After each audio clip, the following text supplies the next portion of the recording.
And it's also a balance between like the problem solver mindset and obsessiveness, right? I think Dan, you were talking about this before, where it's like people can get lost in certain elements of like of a production.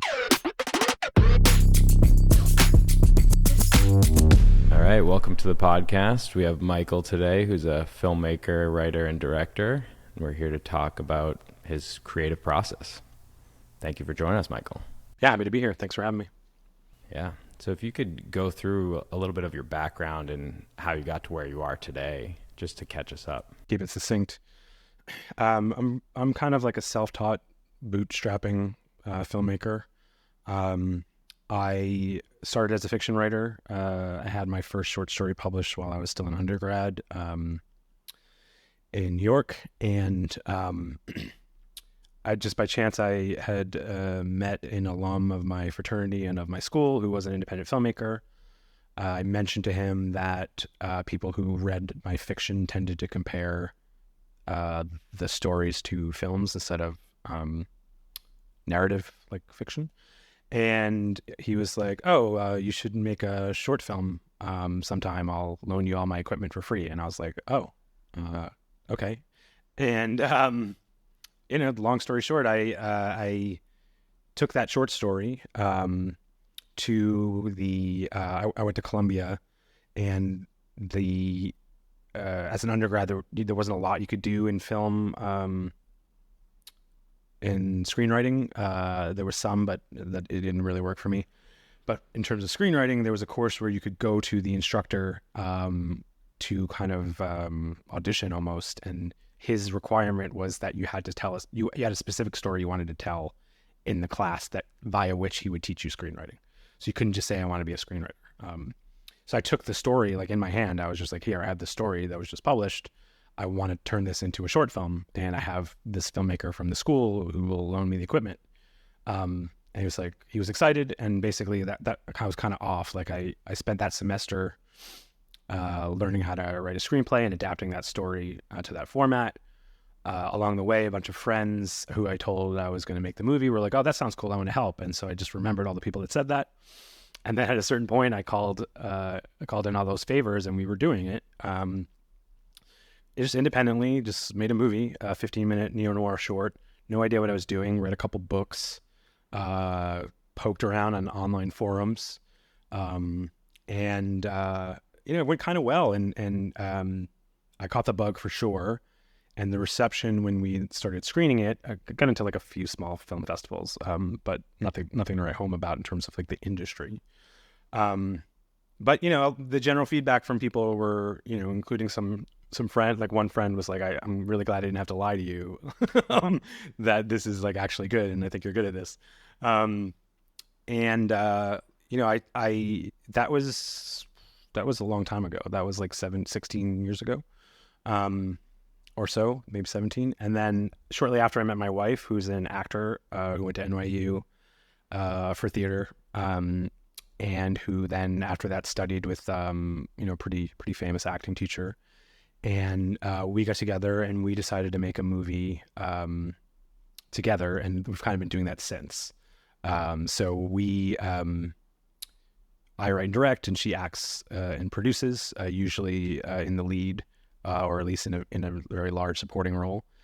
And that's been our MO. So basically the only other factor into that is I started that first short film was like $5,000 in like student credit card debt. And then the next one we crowdfunded before that even existed. So friends and family just getting like quote unquote investments.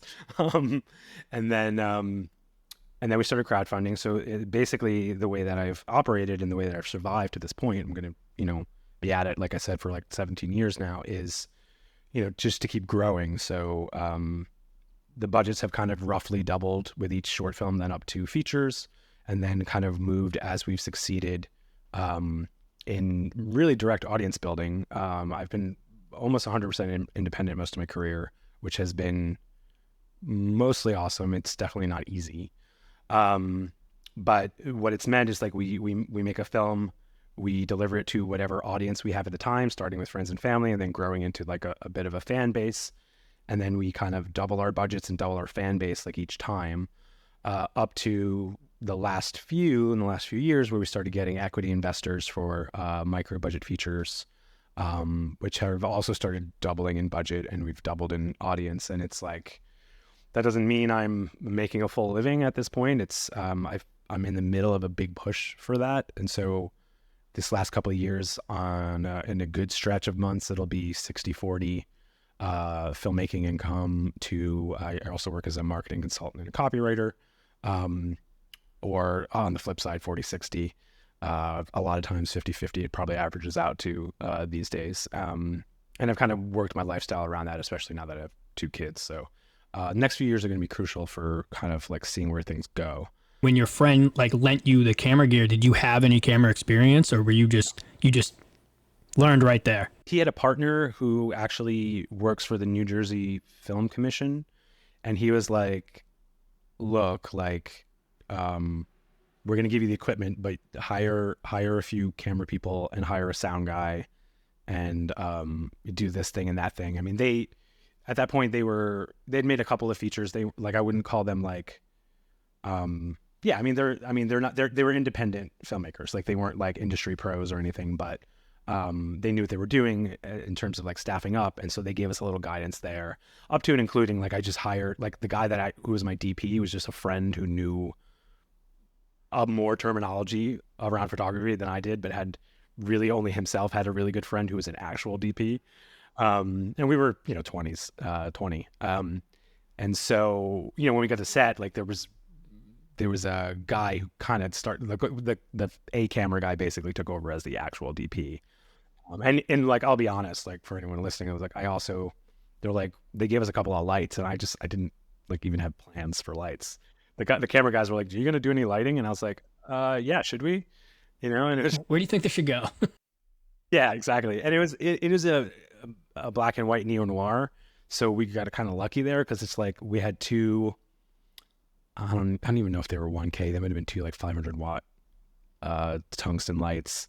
But they got us through the whole shoot, other than, when you're black and white, you don't have to worry about the color temperature. So we could use practicals too.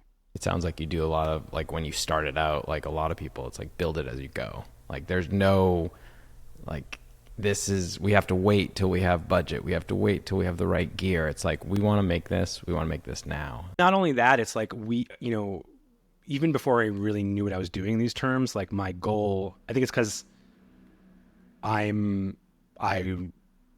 think that even still today, one of the main reasons I'm a director is to protect the sanctity of the vision that I have as a screenwriter, right?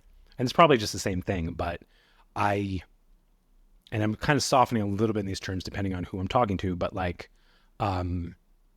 even back with that first one, I was very concerned with telling the story photographically in a way that measured up to what I was used to seeing at the time on DVD.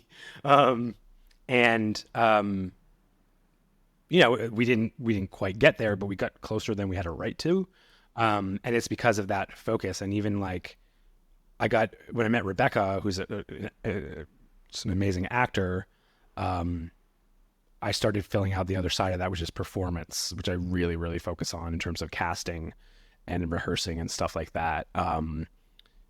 Because that's the other element. That's like, if you have something where you pay really close, sincere attention to telling a good story, and you have good actors and clean sound, like, not to diminish the importance of lenses and light and camera movement, like, those are all great things, but especially when you're at like really low budgets, and there are also things that you can get lost in terms of telling a good story. I think you're in really good shape. I've kind of operated that way for a lot of the time, and doing the best to collaborate with, DPs, and to, ride the line between quality and speed or, budget.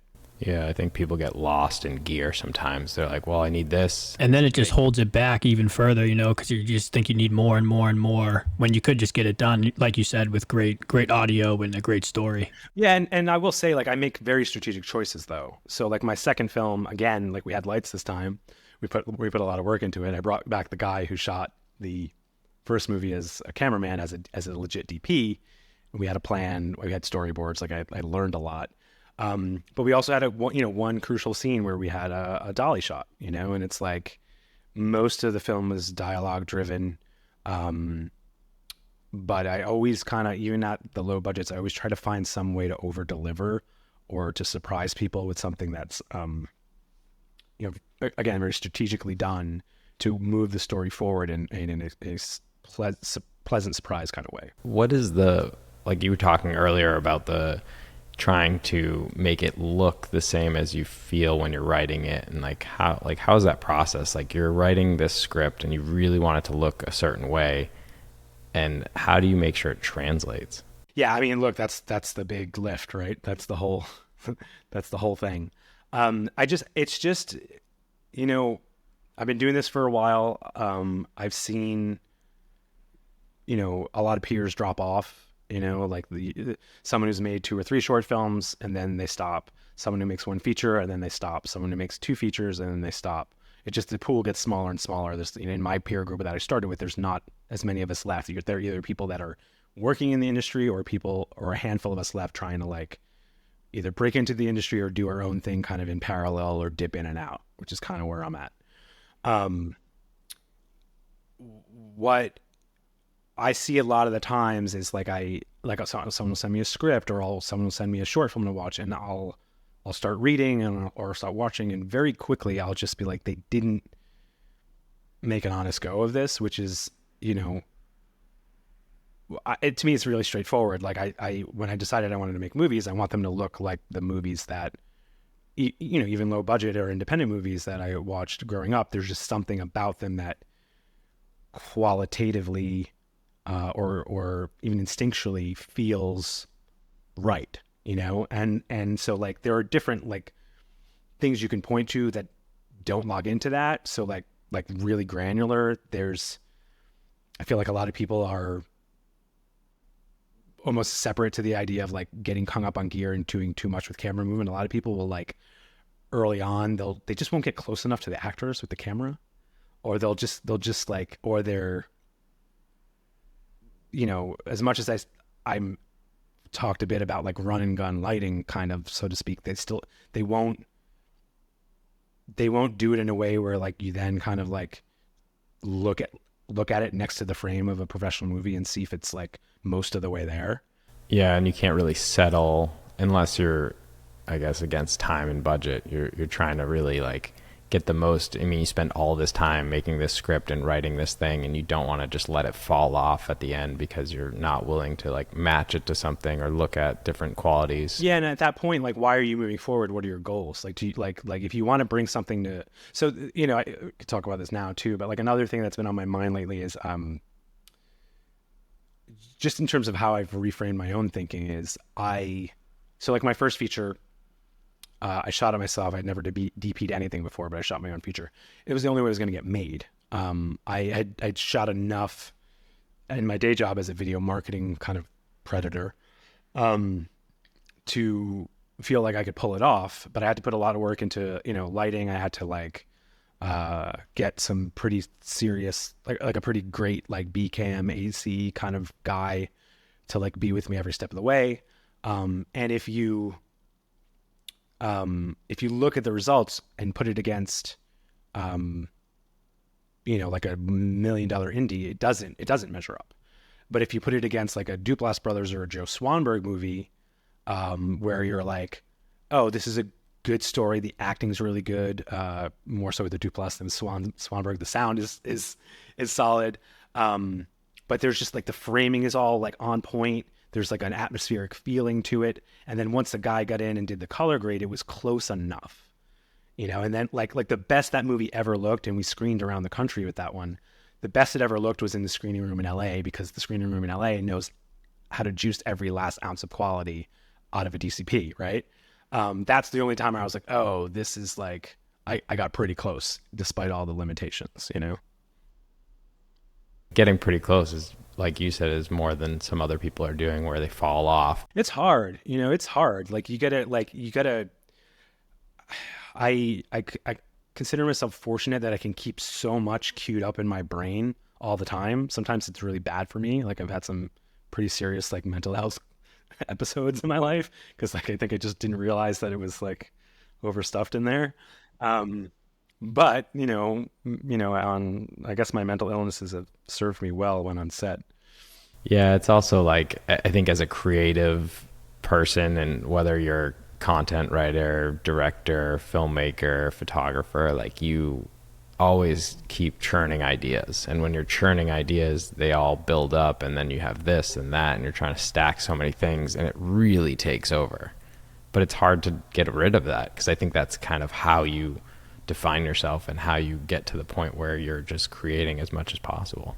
And it's also a balance between like the problem solver mindset and obsessiveness, right? I think Dan, you were talking about this before, where it's like people can get lost in certain elements of like of a production, and it's you have to know when to push and when to let go, and it's a case by case thing. There's some things on set where like I just shot something a year ago and we're finishing it up now, and there were some things that I was just like, we were problem solving, we're low on time, talking to the DP, okay, let's switch up the plan in this way, instead of running A cam, let's run A and B, let's kind of shoot for coverage, but then when we get through this, let's make sure we get this other shot that is more dynamic where we are moving the camera. It's not what we planned, but we can do it in 30 minutes instead of an hour because all we have is 20 minutes, and or by contrast, like this is a really crucial scene, we need to stick to the plan, we need to do these exact camera moves no matter what, even if we have to go into overtime and even have to reshuffle the schedule because we only have so much overtime in the budget for the SAG actors, like, but we got to do it. Yeah. And how does that happen? Like with your process, like when you have a certain allotted time, what starts getting thrown by the wayside? Yeah, it's a gut check. It's kind of a gut check. I'll say there are some things where you can gain an advantage in that area. So like, even though I don't do it necessarily anymore, having edited my first feature, like, and several shorts, like it, I do like it. I do have a skill for editing. It's another area where I can get really obsessed and like punish myself. Editing is just like a black hole, but when you're on set, like if you have that like mindset and that understanding about how it's going to lay out on the timeline, that is a huge asset to knowing like what you can get away with. Cause like that's another area where I've gained a lot of advantage is I kind of shoot my edit, which lets me maximize, no, I shouldn't say that. I shoot my edit, but I also allow a good deal coverage and I'll grab like bonus shots. It's also why I run two cameras on not all, but why I run two cameras on a lot of shoots. I focus on A cam exclusively, but I always have B cam there, particularly in like dialogue scenes where you can grab two shots for one without having to touch your shot list. But then also I've just had some real gems that were surprises that weren't in the shot list in going into an edit because I told the B camera operator, hey, we're focusing on A cam, find a spot where you're out of the way and get something cool. That's a cool way to do it. Like it's almost like a surprise when you go in the editing room, like, oh, this was great, we got some extra coverage here. And I think it's a different way to approach it. And sometimes it's like shots that people call out when they end up watching the movie and you're like, yeah, we didn't plan that. That was just a B cam thing that we grabbed, Yeah, but I think that's good. I think it's like you're adding this extra element of surprise even to yourself. Like you're giving the direction to like, hey, pick up something that we're not thinking of or pick up something that's completely different than what we're doing on A cam, and then we can mix it in. Yeah. And that's another balance, and that's another thing that gets better as you get your reps in and get more confident, because it's not as urgent and it's not as like desperate that everything go like perfectly according to plan, because it's not going to. But the more you can kind of like work within that and with that and like almost like it's almost like letting go of control in certain areas lets you grab control from a different perspective that, in my experience, usually makes the project better. How do you keep like your motivation? Because you said some of these films are like a year or 2 years long. Like me, I get obsessed. So I'd be like hyped about it for, a couple months. But if it's taking like a year, I think I might like fall off and be like not as excited. I don't know. Like I do much shorter films, so I don't do like the features or anything like that. It's more like doc style. It's a good question. I think there's a couple of answers. One is I, for better or worse, historically, like I write a lot of movies, and I write notes down for even more. So like for this year alone, I've probably written down 20 ideas for features, and then I've probably started writing notes, or I've written some scenes or written some outlines for 5 or 6. And then in a given like 1 to 3 year period, one of those projects will just assert itself, and it'll be a need, like this needs to get done. So that's the only way I've been able to sustain myself. And it's also why, like, as hard as it's been being 100%, pretty much 100% independent for such a long time, I'm able to do it because I care like that much. This project I'm in post on is probably the least like that in the purest way, but I still found a way to it, because it's just like, at this point, it's like, I feel like I'm fighting for survival for my career in this, like, do you guys swear on your podcast? Yeah. Yeah. This bullshit economy. Right. And with all the stuff that's going on in the whole writing scene and the whole filmmaking scene. We could talk about it for like fucking 4 hours, but at minimum, I could. But, so like, this is the most commercially minded film that I've made, but I also, like, I can't help myself. Like, I found a way to make it mine, and to get myself to, not even get to myself, I just inevitably found myself caring about it a lot, because I'm just like, it's a different path, but it's like, it's a comedy. The goal is to have a lot of fun. I've had a lot of fun making it, and like, I just want to get it out to as many people as possible, so that they can hopefully laugh just as much, if not more, because I'm sick of it and I think I know all the jokes. But so that's a big part of it. And then the other part is, it's a really good question. I think it's just repetition, like, so like the first feature, I was like, it was so important, right? And it should be. But it was like, I definitely, I didn't know better, and I was young, but like, I overdid it. I was like, literally, like, I dashed to shoot the film during like 2 weeks vacation from my day job. Went right back into my day job, where I was a shooter and an editor. So I was shooting and editing all day, then editing my feature, like either in my office for a few hours and or at home at night. My wife was working in restaurants at the time, typical like actor server setup. So like, I was alone at night a lot, and I would work. So like, I just worked myself to the point of injury. Like, I literally like suffered nerve damage in my arms. Just in this like kind of borderline unhealthy, or definitely unhealthy kind of obsession to get it done, and got some help with that kind of thinking. It's also a movie about mental health, which is funny, but then from there, just kind of, okay, like, once you've been through it once, it's easier the second time, and then you kind of, maybe make some better decisions, and then you just get a little bit more used to it. But then also, I do give up at points, like, especially when you have no money. So like, for my first feature, we shot it for $20,000, around $20,000 crowdfunded, shot it in the streets of Brooklyn, barely got the shoot in for that money, barely got the rough cut out, just because I was doing it for free. And then we were stuck. And I luckily, because the edit was done and I could show it, it's a whole other story, but I ended up getting an investor on board to finish the movie.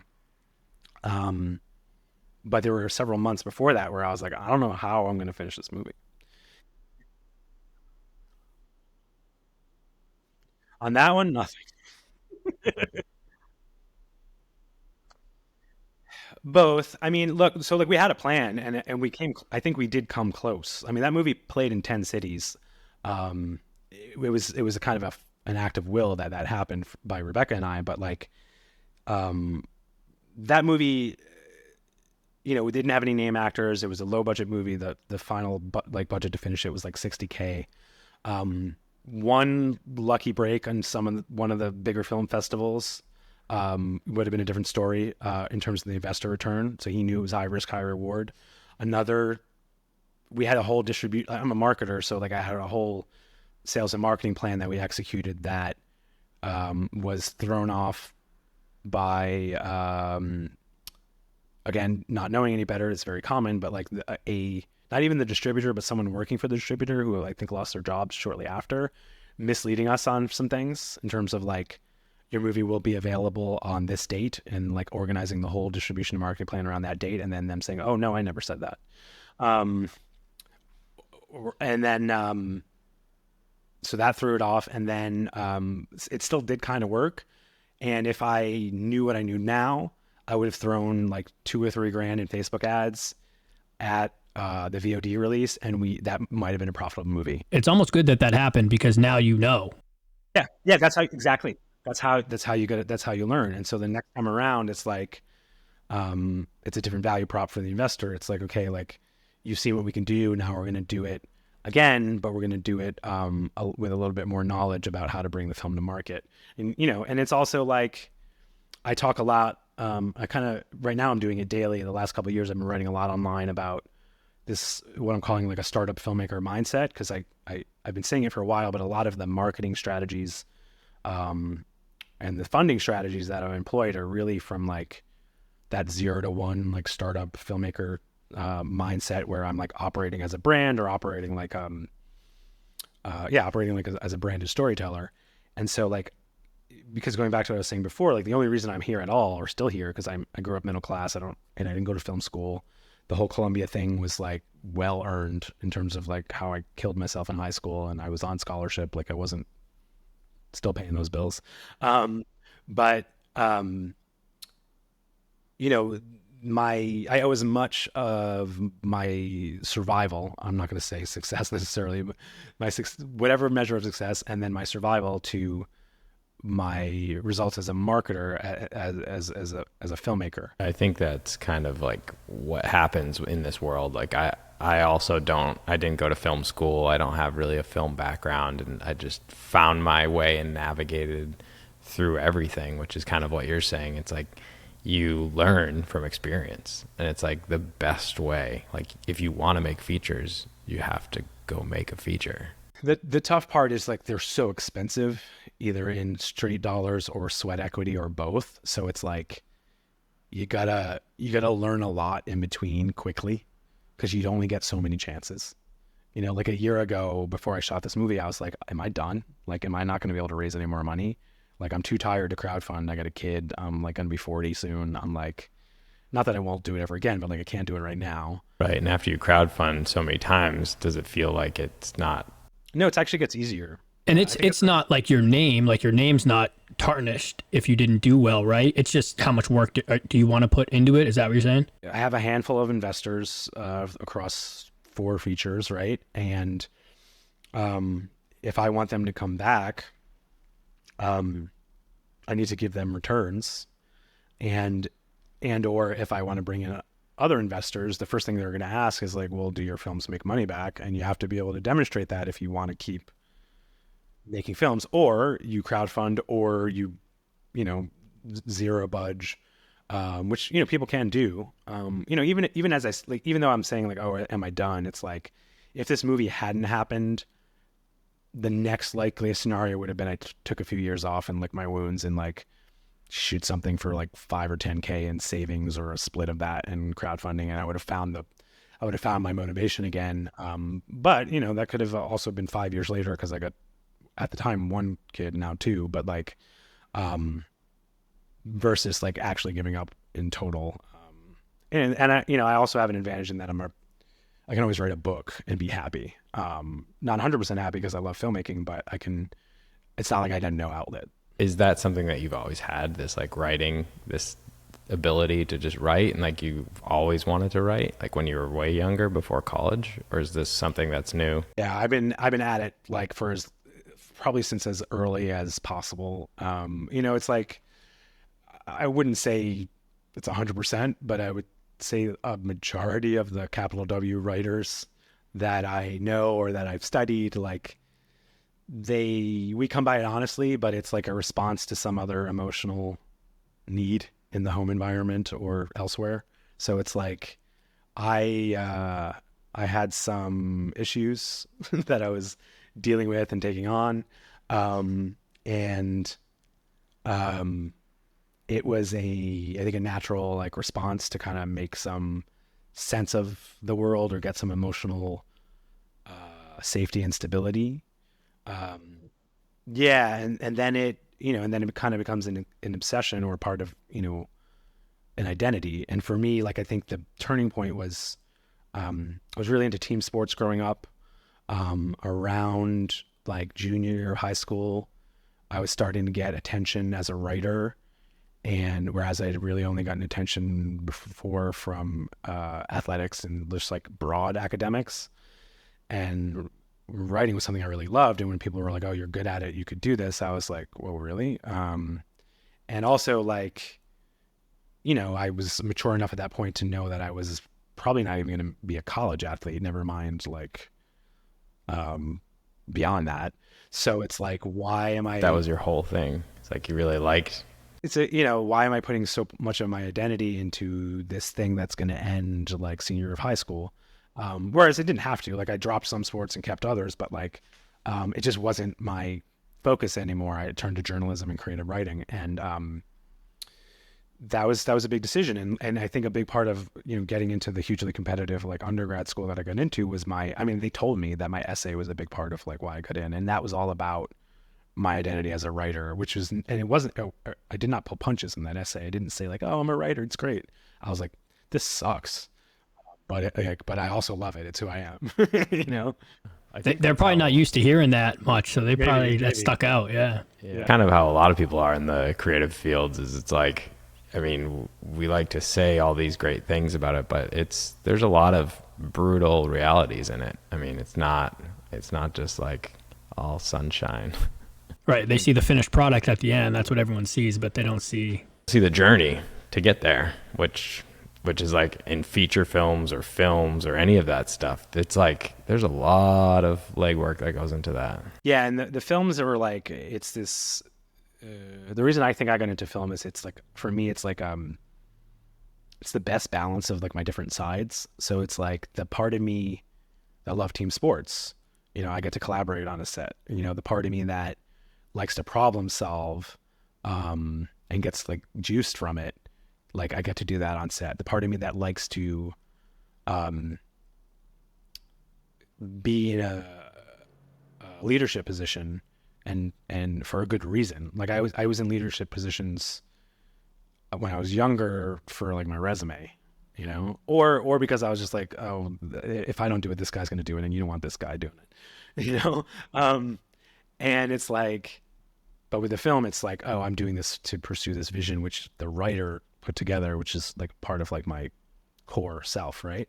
So it's like this nice physicalized balance of like creativity and real world interaction. But what I will say is like until I wrote my novel, which I just like kind of just wrote on my own over a few years, finally, a couple of years ago, I hadn't reached the bottom, of my identity as like a writer, as a creative. And that was a dark journey too, but it was like, it's different, it's lonely. And I don't want to do it all the time. I think my ideal would be someday be at a point where I can, make a film every 1 to 3 years and write a book every few years as well, and maybe alternate, but like, because neither kind of completely fulfills me, I don't think. But it was a much deeper kind of excavation on a emotional and a existential level to kind of go all the way to the bottom of a novel too.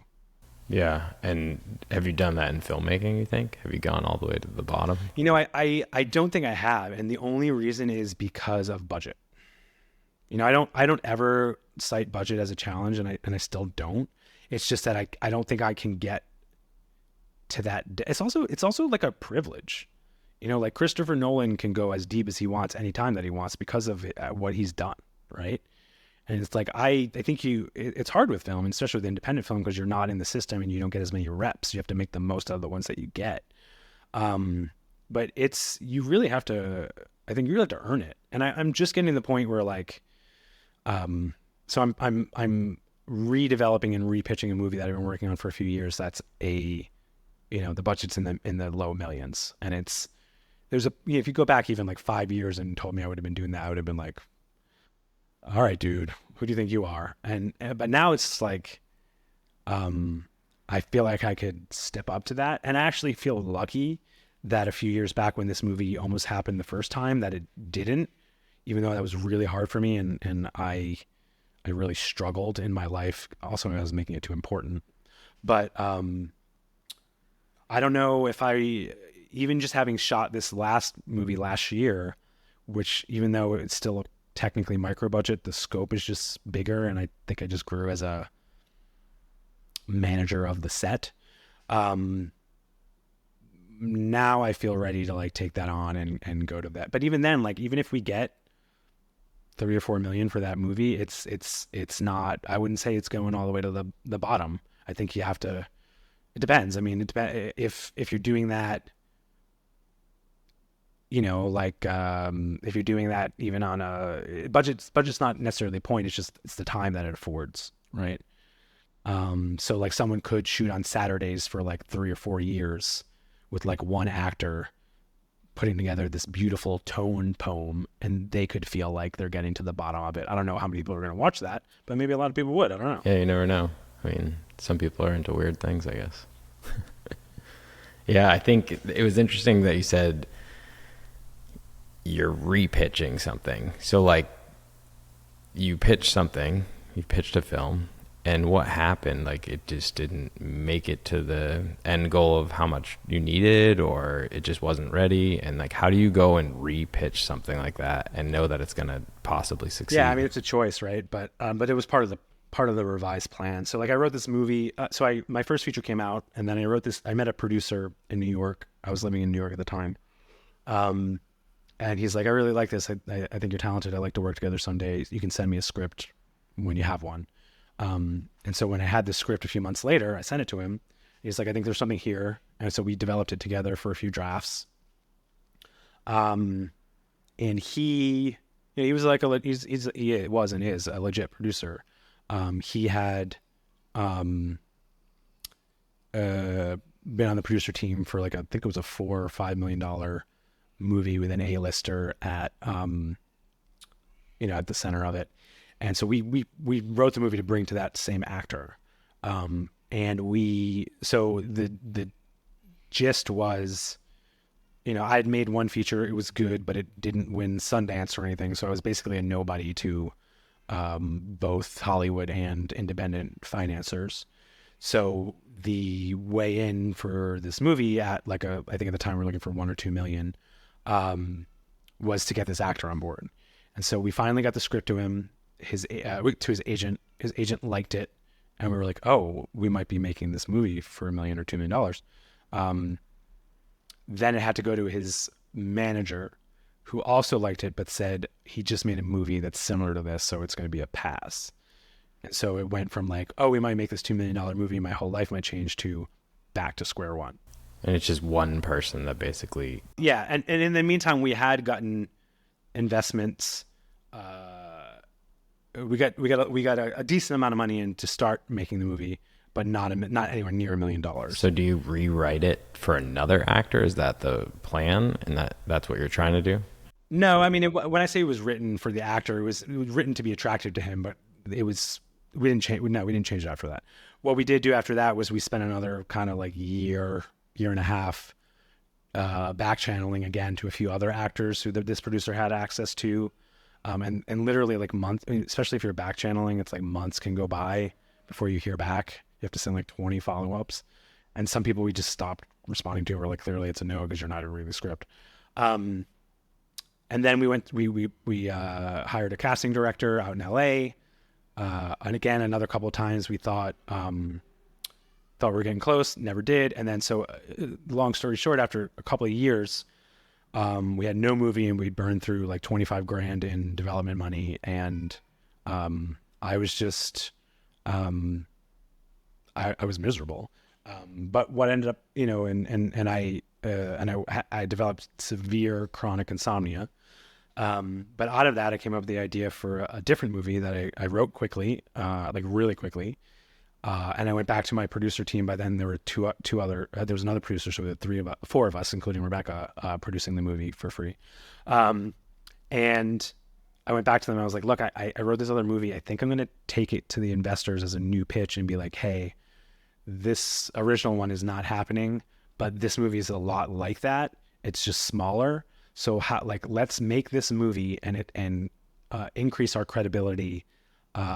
In everywhere across the board, within Hollywood and in the New York independent film circles, and then we'll go back to pitching the bigger.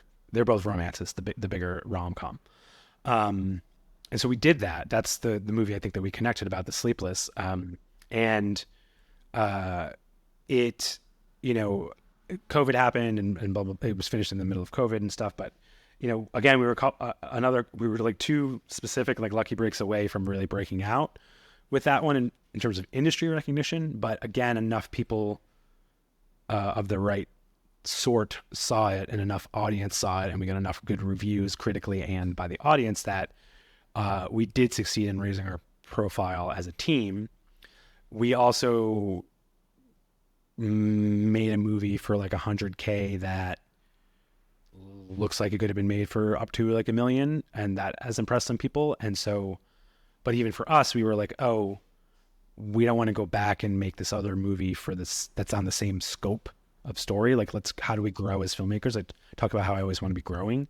So one of the producers and I, who's kind of like the lead producer of both The Sleepless and this, we redeveloped the script for this other movie called Stalemates over most of last year. And I'd finally got to a place where we were happy, and we grew it to that like $3 to $6 million movie. It's just the next level up, complexity, a few more characters, a few more locations, bigger scope of story, more like what you would expect when you watch a rom-com on like Netflix or Hulu versus like, something that on IFC. No. So we're shopping it like right now. So like, my current film that's in post, we're bringing AFM to market, like to try to sell it, and then we'll also be kind of meeting some people and talking to some people about that, and I'm developing some other relationships with like production companies and starting to think about what actors we can get the script to now, to kind of get all the plates spinning and give it another go. And I'm just way less attached to it. I'm just like, I'm at the same time, I'm like, sell this movie. If everybody loves it, I can easily make a sequel to the movie and have another really fun time with my friends, just hopefully on a bigger budget. And then I'm writing something else that's just entirely different than all of them. So it's like never ending. It's like you have something in post and you're writing something and you're pitching something. And it's like, but I think that's how this is. Like, that's how this industry is. Like, you either have to be okay with just pushing and pushing until you break or something breaks, whether you get that final break. Yeah. And it's hard because like at the same time, this last year, Rebecca and I and the DP from this horror comedy that we shot, the Yorkie Werewolf, I still laugh when I say the title. We kind of banded together to form a production company here in Vermont where we live. That's where we're trying to model a more, it's called Fair Share Films, and we're trying to model a more balanced and sustainable way of doing things. It's a huge challenge. We don't even know if we can do it, but we want to try. And we don't know how we're going to do it. We're literally just meeting every week and talking about it and like laying groundwork and employing different strategies. And I don't have a lot of specifics about how we're going to do it other than like, it seems like in some ways the natural extension of the empowered way of doing things we've built to this point. It's just a matter of scaling it to the point of sustainability. But like, it's tough. Like I got a 3-year-old and a 3-month-old now. And it's like, it's forcing me to be a better leader again, because I have like 5 minutes on my phone on Google Chat to catch up with some of the guys finishing post in different capacities before I grab the baby, or it's like midnight or 1 a.m. and I just finished catching up on the marketing work that I didn't finish during the day because I was splitting baby duties with my wife because she had to work. And then I have like, you know, half an hour to an hour to move one of these projects forward. And like today I had a long call with my manager about both the films that we're working on at the moment. And it's like, that was great. And I felt energized, but now I'm behind on like my marketing work that I have to catch up on after this call and might have to do on a Friday night at like midnight. But it's like, the alternative is not being who I am as a person, or like, which I'm open to and could get to this place, moving to another country where they offer more support for people like me. Yeah. So what you're saying is we're taking up too much of your time currently? No. I'm just kidding. No, I'm kidding. I get it, man. Like, I have a 1-year-old. Dan has kids as well. And it's like, you learn to like restructure your schedule. Like, you didn't know you had so much free time before. Like, yeah. And the whole like work smarter, not harder thing gets like, it becomes a mandate. Right. But it's like, my experience to this point has helped me with that too. Like I've written about this before online too. I have to direct something every year. The only time I don't is if I'm in post on a feature, because I'm like, don't sacrifice the quality of post on the feature to go into production on something, or I don't want my wife to leave me. But that's crucial.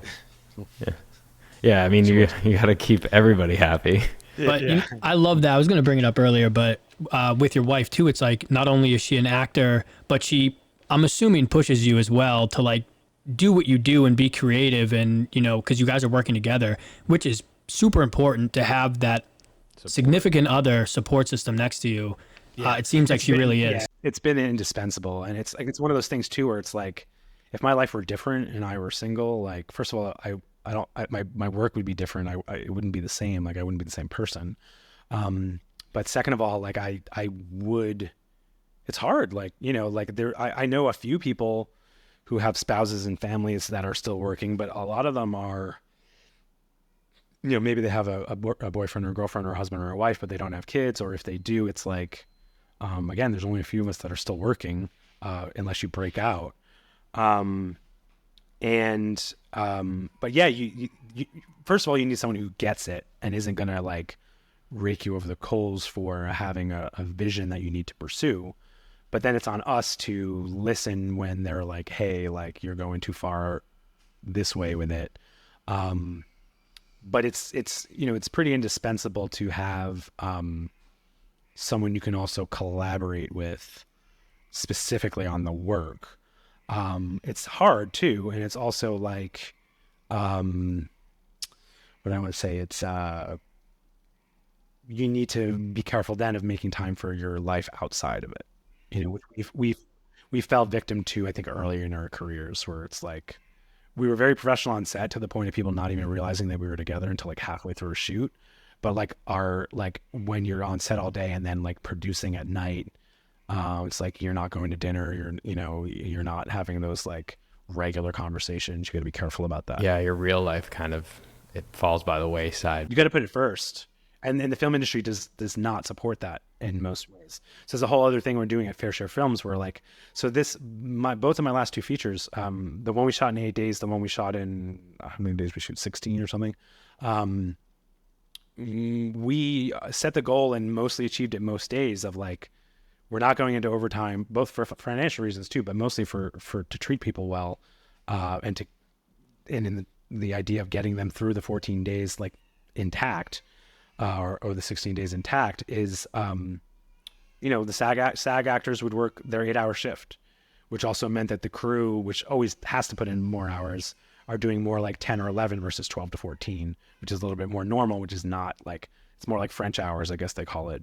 Cause in Europe, they're more like that. But we're pretty determined to stick with that moving forward as much as we can. If you wanted to just touch upon that film, The Sleepless, and the 8 days, I think that's a really interesting thing. Like, I saw the idea of this like 8 days shooting a whole film is pretty wild. I mean, there's really just like a couple of core elements that went into it, and it wasn't even like, it's funny talking about it because it's the first question that I would have too, right? But it's like, in our whole journey of the film, it was not even like a major part of it. It was more that the way that it had to go. I mean, we the script wasn't super long. It was very heavy. It's almost all dialogue. And it was, you know, it was a walk and talk around like a literal like 4 mile radius near where we lived at the time in Brooklyn. And, you know, just kind of like, you know, shaking things out with the budget and the schedule. It's just the way that it came out. And you said 5 days of paid rehearsals. Yeah. So the day job I was at the time, I was at for a while. So in addition to, vacation days, I had like sabbatical available, and I took a half sabbatical, which basically means I had, for the year, I had 4 weeks of vacation and, I can't remember, a few extra weeks of paid time off, based on like my longevity at the company. So I took 6 weeks off, even though it was, an 8-day shoot. And you would think, I was like, oh, you take 6 weeks off, you'd shoot, you know, that's standard indie 21 days. But what felt more right to me was to spend more of that time proportionally on pre-pro. Because with my first feature, it was really, really hard to get pre-pro right in a timely fashion while working full time. And so I knew I needed, like, there was a degree of pre-pro that I could do around my day job. I had also been promoted like once. And so like I had more responsibilities, and I was just anxious about the amount of time. So I was like, I want to use a good amount of the 6 weeks on pre-pro. And then, we rehearsed a good amount for my first feature, paid rehearsals. And it was really beneficial and, to making our days, really.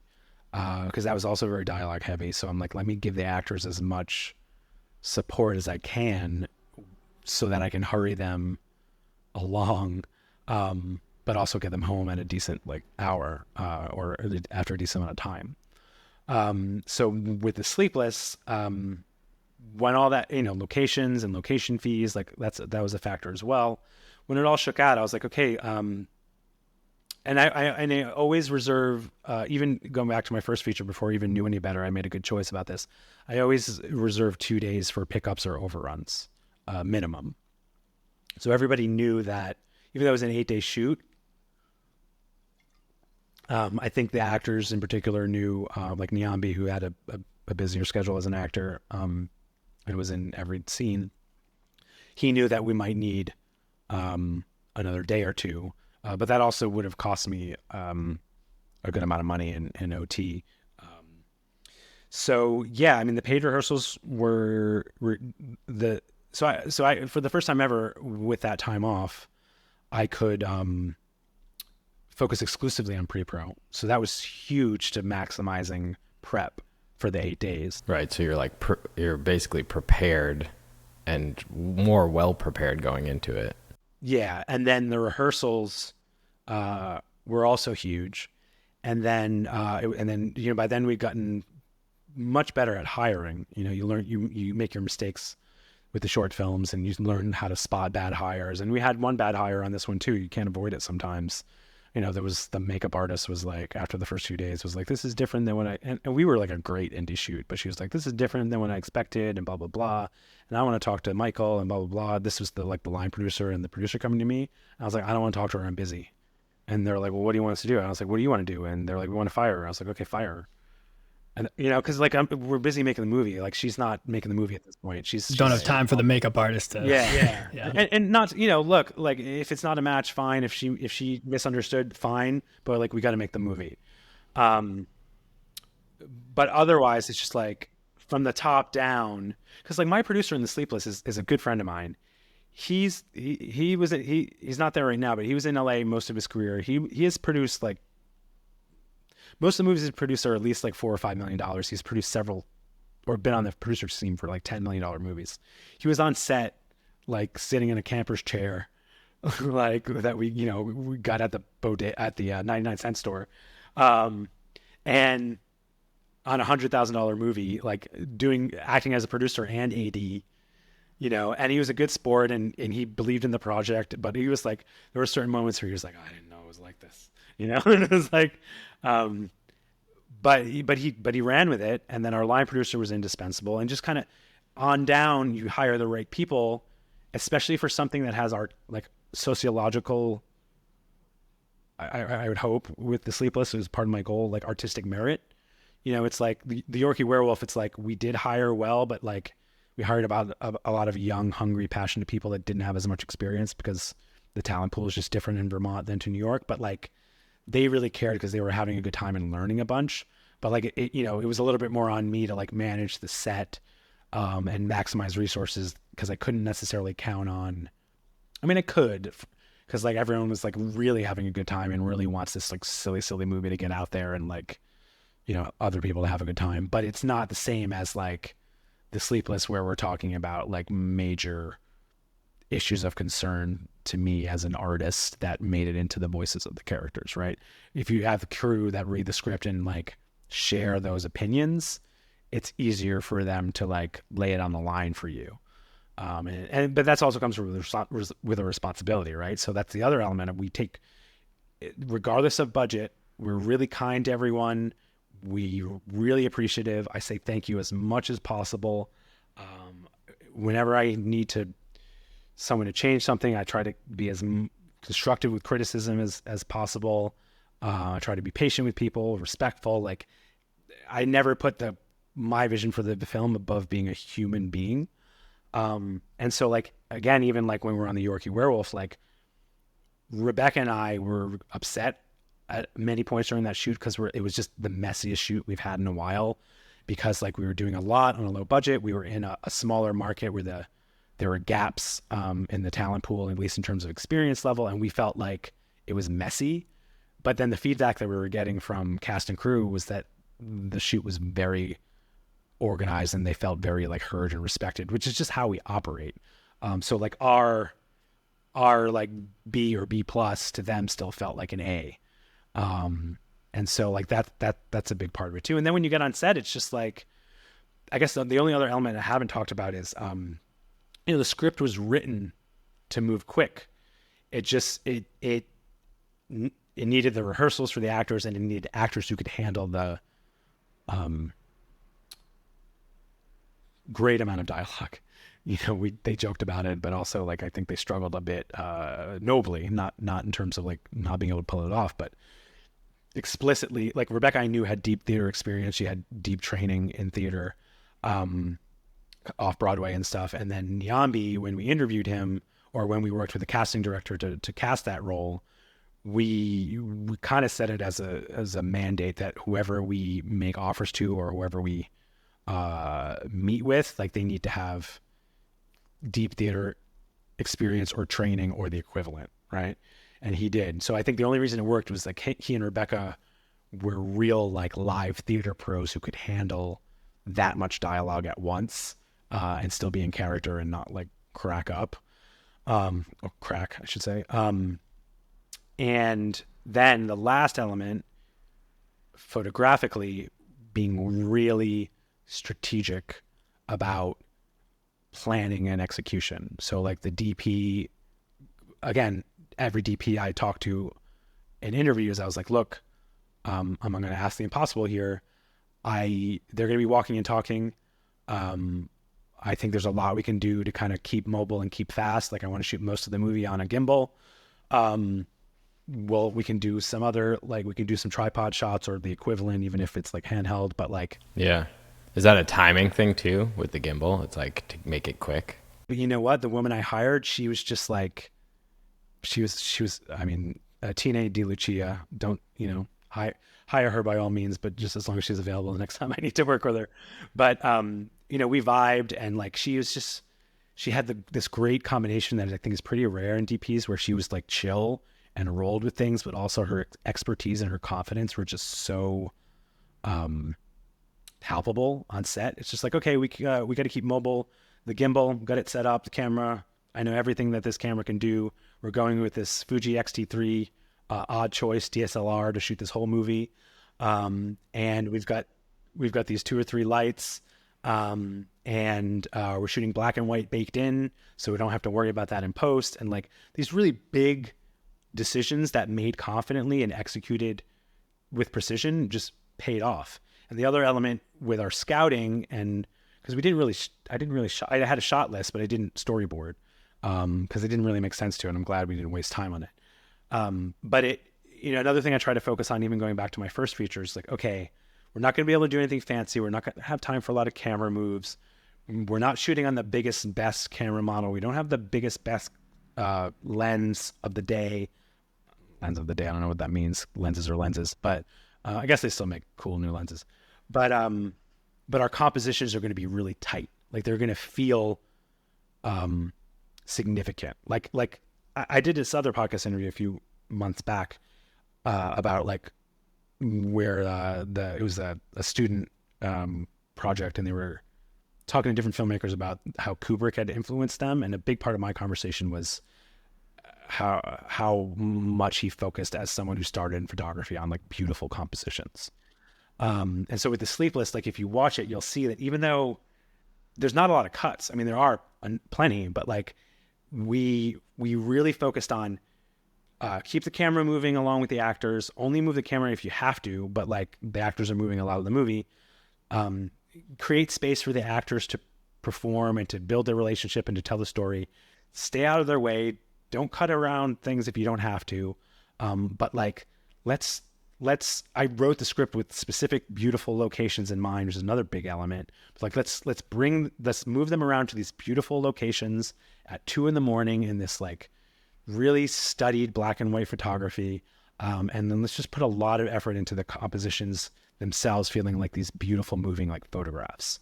And that does, like, again, that's a lot of prep work, but when you're on set, it's really just execution.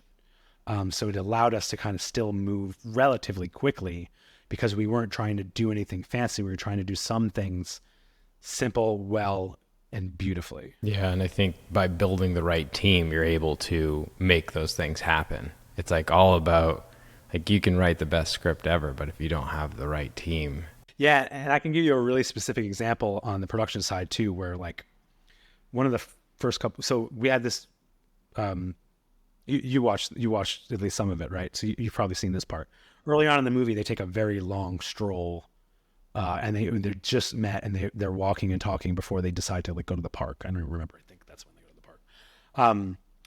And we scouted this way and we shot this way. We didn't have any permits. We didn't have anything locked down.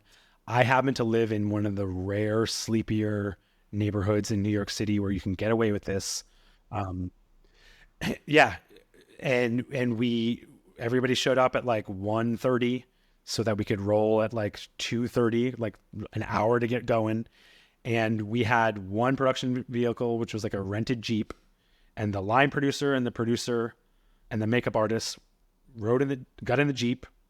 They parked behind the actors. The DP would lead because it was like a 2-shot that they were walking through. The DP would lead. The sound guy was behind her. The gaffer would, with one hand, held the light, with the other hand held the DP. And we walked like six, like, first of all, and we didn't know the timing yet. We had to get the timing down. So we had the actors walk and talk and do the scene, and they'd walk like 6 or 8 blocks. This is how much dialogue there was. And like, that's the thing. If you're not nice to people, like, you're never going to get them to do this. We did a couple of takes, got the timing down. We're like, okay, we got like, out of the 8 pages we just technically shot, we got like 1 page of usable material. Roll into another take. The Jeep very at a distance so that the sound guy can't pick it up, follows the actors. Or maybe I can't remember. Maybe they rode around the block and were ready at the other end. I think we figured that out later. Actors get in the Jeep, drive back to set. The rest of us drive back to one, get their makeup touched up in the Jeep. The rest of us on foot walk back and talk about what we have to adjust, what we have to do differently, then we roll into the next take. And it's a lot about just like rolling with the punches and like deciding it while you're doing it, right? I mean, that is, I, I'm a American middle-class white guy with like tight hip muscles. I don't dance well, but that's like the closest I've ever come to like choreographing and to like feel like I was dancing. And did you guys, I don't want to say lucky because of COVID, but it almost made more sense for the film being, insomnia and stuff. It was vacant. I mean, everything, I know you said you lived in a good part where there was not a lot of people around, but I mean, a lot of the scenes, there wasn't people walking around. There wasn't, just random people in the streets. One, it was 2 a.m, but you would think in New York. I mean, look, if you get out to the outer boroughs, you do get some, but you don't get some that look quite the way that neighborhood looked, in terms of still looking like New York City instead of looking more like a New York suburb. Because there's a version of The Sleepless that you could shoot in areas of Queens, but they're not going to be that quiet. So it was a little bit of luck in terms of like that's where Rebecca and I ended up living and where I came up with the idea for the movie. But like honestly, like my insomnia like was like medically bad, and so like I had some mornings where I was losing my mind. I did not sleep at all. It was like 4 a.m. I was crawling out of my skin. I didn't want to wake up my wife, and I would just leave the apartment and I would walk to, there's like a Dunkin' Donuts that was open like 24 hours, or or like one bodega that was open 24 hours. And I would just like, I'm going to just go for a walk and get a cup of coffee. Because like, even though it's like, but then on those walks, I was like, it's really quiet. And I was like, is that possible? That it's this quiet? I mean, because you hear it at night, you're like, oh, it's kind of quiet. I'm sleeping okay, but you hear stuff. But I'm like, it's really quiet. I haven't experienced this before in at that point, 16 years in New York City.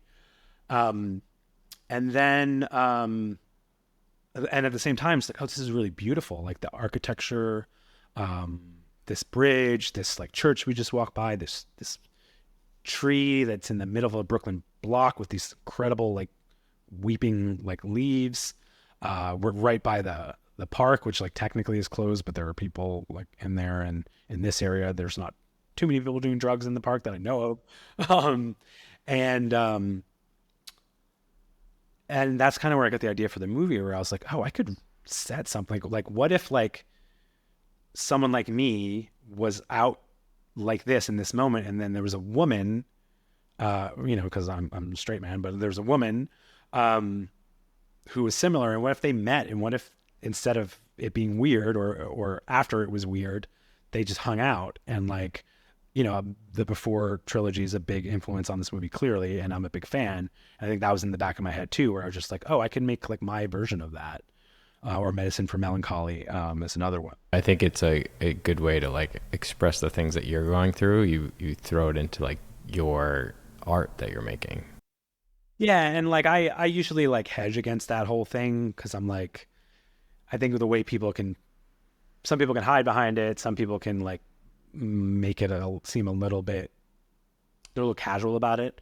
But I think in this case, it really was like taking a major problem that I was experiencing and smashing it together with another major problem, which was the stalled development of this other movie, and kind of grinding them together into a solution. The way that you could take not like negative things in life, but things that you're dealing with yourself, and you can project them to make something that other people can view and understand, and something that becomes an art piece. Yeah. We appreciate you coming on and hanging out and talking us through all the different scripts that you're writing and all the projects you're working on. Where is the best place that people can find you and find the things that you're creating? My first answer was Twitter for so long, and I'm not on there anymore because it's a dumpster fire. Yes, it is. Instagram and LinkedIn are the best bet. You can always follow me on LinkedIn and Instagram. And then Fair Show Films, we're really just getting started, but they're both on. Fair Show Films is on LinkedIn and Instagram and Facebook. And then when's your next thing come out, your next film? I don't know. I'm on Facebook too, but it's not as like a Fair Show Films is, but not me. I'm just there as a person with baby pictures. So the Yorkie werewolf, sorry, I haven't said it in very many like official capacities, like a podcast. So like I'm still like trying to say it with a straight face. We're bringing that to AFM right now, like the end of the month. So the goal is to sell it, and then it'll be out sometime next year. So I don't know where it's going to be out. People can by all means like watch The Sleepless on Apple TV, which is how I get the most money if you want, or Amazon Prime. Well, it's good. Thank you again for hanging out, and we'll keep up with what you're working on. Awesome. Have a good one. Yeah, thanks guys. It was fun. Good talk.